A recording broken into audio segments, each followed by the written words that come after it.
Direktorat Tindak Pidana Ekonomi Khusus Bareskrim Polri terus mendalami dugaan tindak pidana pencucian uang yang dilakukan oleh pendiri Pondok Pesantren Al Zaitun Panji Gumilang. Dugaan tindak pidana pencucian uang muncul setelah Panji dinilai melakukan penggelapan dana zakat dan bantuan operasional sekolah atau BOS. Panji diduga mencampur adukan dana operasional yayasan yang diantaranya bersumber dari zakat dan BOS dengan rekening pribadinya. Kita konfirmasi bergabung bersama kami pada sore hari ini kuasa hukum Panji Gumilang, Mario Huta Barat. Selamat sore, Pak Mario. Ya, selamat sore Pak Ferdi. Ya, terima kasih sudah bergabung. Sebelum kita bertanya bagaimana langkah hukum selanjutnya, kita ingin memastikan lagi apa kemudian materi pemeriksaan yang dilakukan oleh Bareskrim dan berapa orang yang diperiksa, Pak Mario? Ya, untuk saat ini kebetulan posisi saya masih di luar kota, namun tim kita daripada Rihat Huta Barat Law Office ada yang turut mendampingi dan juga mengawal prosesnya di Bareskrim. Jadi untuk terkait materinya saya sendiri belum koordinasi lebih lanjut dengan tim yang ada di Mabes Polri pada saat ini. Jadi kita juga masih menghormati prosedur penyelidikan dan juga penyidikan yang sedang berlangsung sehingga nantinya mungkin update-nya akan kita beritahukan lebih lanjut gitu. Oke, baik Pak Mario, kita ingin memastikan kembali adanya tudingan terkait dengan mencampur adukan dana yayasan dengan rekening pribadi klien Anda, yaitu dana zakat, infak, dan juga dana BOS. Apakah memang kondisi ini seperti yang dituduhkan atau bagaimana sebenarnya?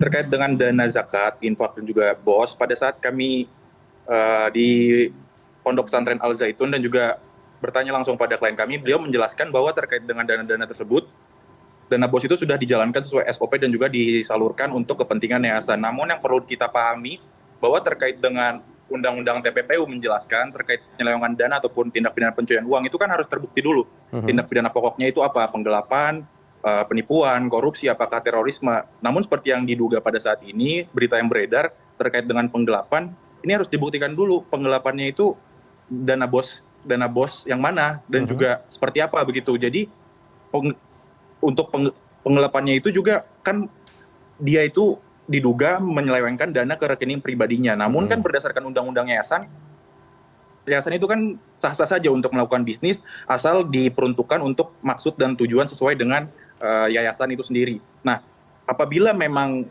uang ini dipergunakan untuk kepentingan yayasan, walaupun itu di split ataupun dipindahkan ke rekening pribadi namun dibelikan tanah untuk kepentingan yayasan sendiri, saya rasa itu sah-sah saja, tidak melanggar undang-undang yayasan itu sendiri karena tidak digunakan untuk memperkaya diri sendiri. Apabila ada dugaan korupsi itu kan juga perlu dipertanyakan apakah itu memang uang negara, apakah itu memang untuk tujuan memperkaya diri sendiri atau memang untuk kepentingan yayasan. Apabila itu untuk kepentingan yayasan, menurut saya korupsi ini pun masih perlu dipertanyakan apakah itu memang benar korupsi, apakah itu uang negara atau seperti apa begitu menurut saya. Jadi dana atau transaksi mencurigakan dari tahun 2007 kalau tidak salah sampai 2023 sebesar 15 triliun itu artinya itu uang pribadi begitu? Tidak ada campur atau pencampuran antara zakat, BOS, dan dana lain? Kalau untuk itu terkait dana zakat, infak, dan dana BOS itu kan balik lagi seperti yang saya jelaskan sebelumnya, itu dipergunakan sepenuhnya sesuai dengan SOP untuk pengembangan dan juga operasional daripada yayasan untuk setiap bulannya. Jadi perlu dijelaskan lagi terkait penggelapan atau penyelewengan dana BOS ini kan apabila itu tidak dipergunakan sesuai dengan maksud tujuan daripada yayasan ataupun kepentingan yayasan gitu. Tapi apabila itu dipergunakan untuk kepentingan yayasan, seperti misalnya pembelian tanah yang memang saat ini ada luasnya kurang lebih 1.800 hektar dan juga masih berkembang di sana, ada industri bisnis yang memang sedang berjalan seperti peternakan, pertanian, perikanan, dan juga konstruksi, dan itu juga memang diketahui oleh para pengurus daripada yayasan untuk kepentingan bersama yayasan, menurut saya itu sah-sah saja. Itu menurut saya perlu dipertanyakan. Ya, itu juga yang menjadi tugas penyidik, apakah itu masuk ke dalam ranah penggelapan atau penyelewengan dana ataupun korupsi seperti yang saya bilang barusan. Karena kan korupsi itu kan uang negara yang memang dampaknya merugikan perekonomian negara untuk tujuan memperkaya diri sendiri. Nah, itu yang perlu dibahas ataupun diperdalam. Apakah itu tujuannya untuk memperkaya diri sendiri atau untuk kepentingan yayasan begitu? Oke, karena memang cukup banyak begitu ya temuan rekening yang terafiliasi dengan rekening Panji Gumilang ada 286 kalau saya tidak salah, 256 itu transaksinya terafiliasi dengan Panji Gumilang. Oke, selanjutnya apa langkah hukum yang akan dilakukan? Untuk langkah hukum sendiri, bahwa memang kan pada saat ini sesuai dengan informasi yang kita terima, pada hari ini ada pemeriksaan 5 orang saksi, itu termasuk para pengurus dan lain-lain.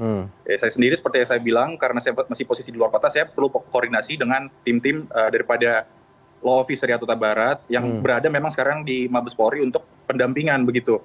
Jadi untuk langkah hukumnya kita juga masih menunggu saksi-saksi lainnya ataupun klien kami untuk diperiksa untuk mengetahui kira-kira langkah hukum terbaik apa yang akan kita jalankan atau akan kita lakukan. Karena menurut saya untuk sekarang itu masih sangat terlalu dini ataupun prematur jika kita melakukan langkah hukum ataupun mengatakan langkah hukum apa yang harus kita lakukan seperti itu. Baik, terakhir kita ingin juga mendapatkan apakah Anda tahu bagaimana kondisi klien Anda saat ini?